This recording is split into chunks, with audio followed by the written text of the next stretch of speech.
So yun guys, time check tayo. 9:15 ng umaga ngayon dito sa ating lugar sa Quezon City. Tuloy-tuloy pa rin yung malakas na buhos ng ulan. Ayan, at meron tayo ngayong ilang oras na pag-ulan. No?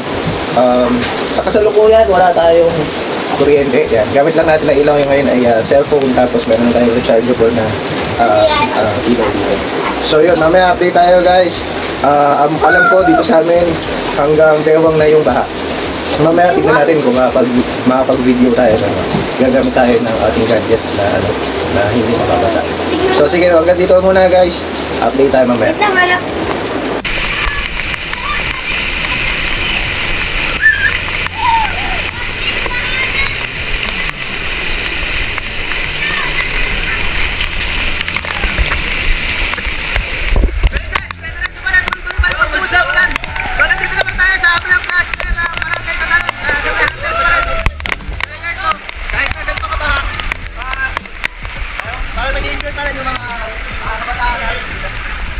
So makikita nyo, pagpunta tayo dito, titignan natin kung gaano kalalim ang baha dito sa Hunters pa rin.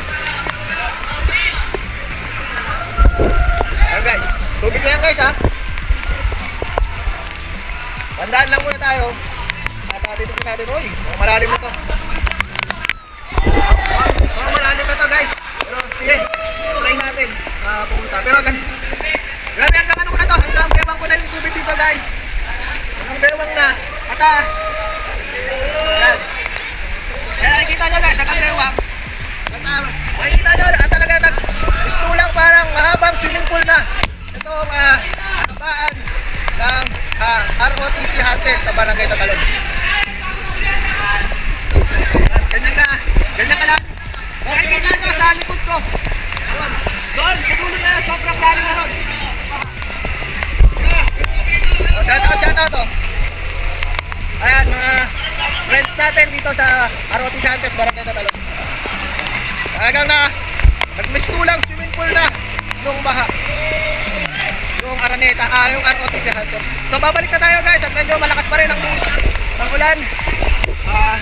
Balik muna tayo. Talagang nakakatakot na rin yung pusong mo sa baha.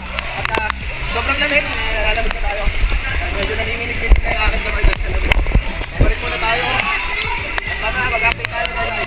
Okay. So yun guys, nandito naman tayo sa kabilang cluster sa area natin dito sa barangay. At tuloy-tuloy pa rin ang malakas sa buhos ng ulan. Talagang pinalimutan na ng baha itong ating lugar dito sa part ng Barangay Tatalon. Nandito naman tayo sa mahabaan din ng Kaleraya.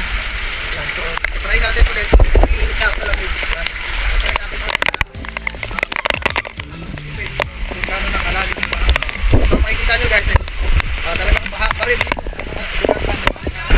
Pantay na. Kung nilalang araw ko, huwag naman kapatid. Pero pilitin natin kung gano'n na kalalim yung baha. So, yan guys, makikita nyo yung area na yan. Talagang lipod na sa baha. Susubukan natin pumunta pa doon banda. Pumunta pa tayo doon banda.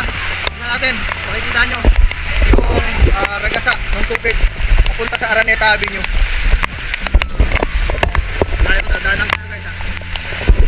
Ito mga kabarangay natin talagang lubog na sa baha. So nananawagan tayo sa ating barangay, sa ating local government na tumulong dito. Okay, subukan natin pumunta na lang pero wala kang butas yan. Ito wala to guys. Bukan natin. Medyo nakakatakot dito dahil malakas yung lagasa. Pero subukan natin. Shoutout yun. Try na natin ulit guys ha. Ito medyo makikita nyo. Medyo makikita nyo. Malalim. Ay, kapit. Butas sa butas. Ito dito ng ilog.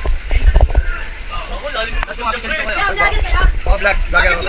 Malapit na tayo sa nakikinig tayo ang lamig. Nakakatakot. Hawak tayo. Hahabaan ko lang to para dito. Tatawid. Shoutout mo yan.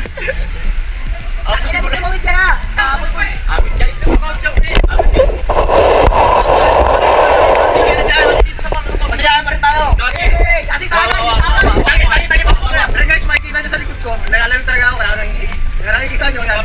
Talagang malakas yung ragasan ng tubig at malalim na dito banda sa area na to. Ganito ka lalim yung baha dito sa ano. Ito ang kabaan ng Kalilay Street yan. So yung mga kabahayan dito talagang tubig. Wala kang butas dito sa gitna. Dito lang, dito.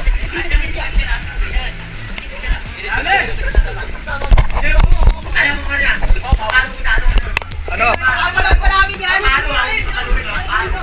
Search nyo, ano, sa YouTube. Food Trip Ranger TV sa YouTube. Oh, Mendoza. Sa Facebook, it's Mendoza. Sa YouTube, ano, Food Trip Ranger TV. Marami na vlog. Marami na. 7,700 subscribers. So yun, galing tayo doon, no? Pabalik na tayo. Yan. Nasa baha pa rin tayo. Yan, ganyan yung nakikita ang sitwasyon ng Barangay Tatalon kapag bumabagyo. Talagang binabaha ang aming lugar. Kaya nananawagan tayo sa ating mga local government, sa ating barangay, sa ating Quezon City government na magbigay din ng tulong sa mga kababayan natin na binabaha sa barangay. So mag-update tayo, tuloy-tuloy pa rin ang malakas na bukas ng ulan dito dahil sa bagyo. So yun guys, so nanggaling na tayo kanina sa ROTC Hunter, nakita natin yung lalim ng tubig. Tapos dito naman sa may Kaliraya, hindi na tayo tumuloy kasi delikado at napaka-bilis na nung daloy ng tubig.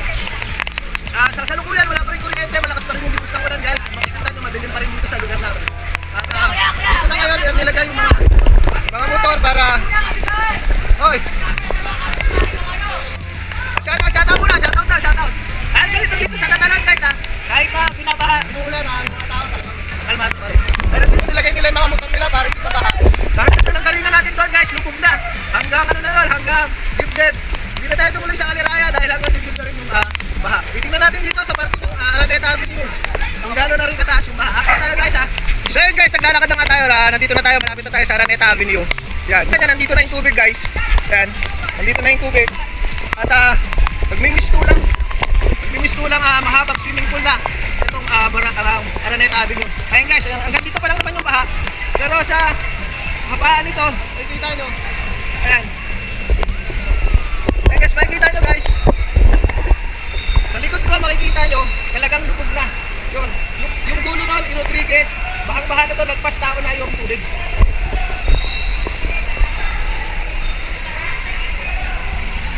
Ayan guys, makikita nyo, wala nang makadaan ng mga sasakyan dahil lubog na yung lugar na yon sa Araneta, kanto ng Rodriguez. So makikita nyo na lang maagos yung rumaragas yung tubig.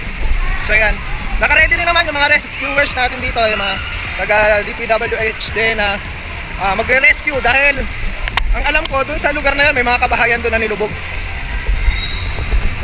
So yun, tuloy-tuloy pa rin yung buhos ng ulan dito sa Quezon City. Sa tatlong lugar na pinuntahan natin, talagang malalalim na yung baha. Sa ROTC, sa Kaliraya, makikita tayo kanina, di ba, ang lakas ng ragasan ng ulan. So dito ang labas niyan. Diyan ang labas yan guys. Sa dulo na yon, talagang lagpas tao na at wala nang makakapunta. Di ba na lang, kung may makikita kayo mga rescuers ayun, no? Mga nagre-rescue. Yung mga nagre-rescue na mga taga-barangay natin. So yun guys, no?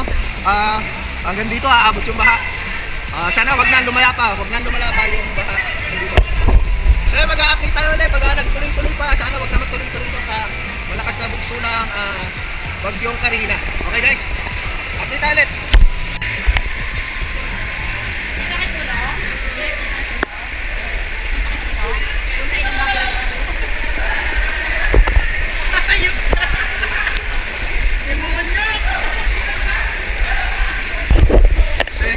Huminto na yung ulan pero dito sa basketball court kinalalagyan ko nandito lahat ng mga motor yan. Pero makikita mo inabot na rin ng tubig tong basketball court na to. Ayan guys, makikita nyo guys, nandiyan ang mga motor, inabot na rin. Yung dinaanan natin doon kanina wala pang tubig pero nagkaroon ng tubig na, tumaas na yung baha at umabot na nga dito sa basketball.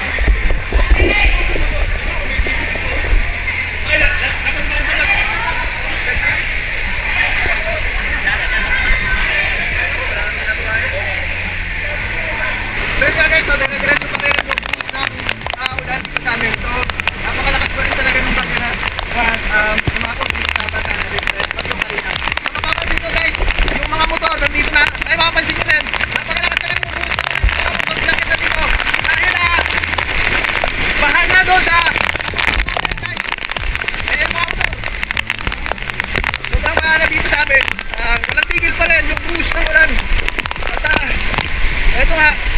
ang mga tao ay di gagana sa bagyo.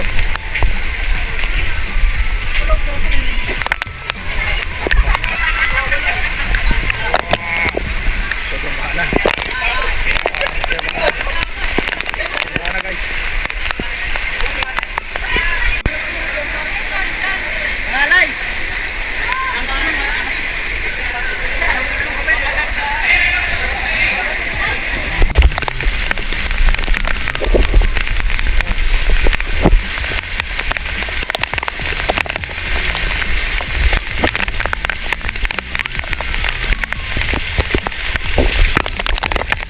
Guys, ganito na yung sitwasyon dito sa amin.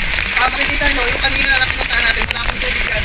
Pero ngayon, sobrang taas na. Pag nakita ko doon sa pinakatulo, nagpas na ako na dyan. Hindi na yan. So, hindi na tayo makakapunta dyan. Sobrang taas na rin. At grabe, wala pa rin tigil yung bukas ng ulan. At napakalakas na itong bundok Sinarina. So, mamaya mag-a-update dito tayo guys ha.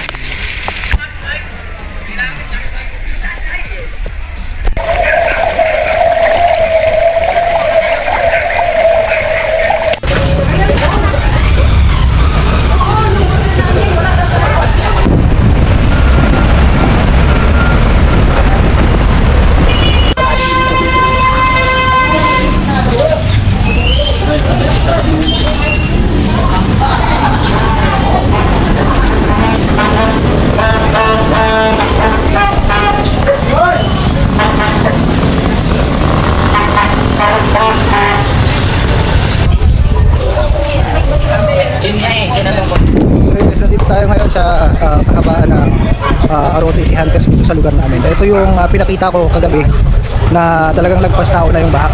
Yan. So makikita nyo yung talagang disaster na inabot namin dito. Lagpas tao ang baha rito guys. Ganyan yung pinsala na inabot namin dito ng bagyong Karina. Yan. So hanggang dito lang muna ulit tayo guys. Ikot muna tayo ulit doon sa ibang mga areas natin. Okay. So yun guys, nakikita sa likod ko ng damage ng inabot namin bagyo. Yan. Kikita nyo naman dito yung mga paninda, no? Yung tindahan talagang nawasak. Ayun. So kanya-kanyang ligpit, kanya-kanyang ayos na lang muna sa ngayon. At talagang hindi pa nakakabangon yung mga kababayan natin dito sa kabarangay natin dito.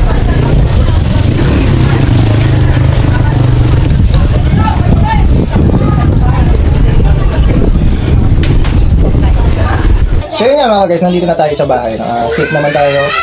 Wala nang bagyo. Pangalawang araw na wala tayong kuryente, walang tubig, walang internet, walang data as in. So, pero okay naman, meron naman tayong mga na-imbak na mga pagkain sa amin. So, safe din yung mga bata, yung family natin dito.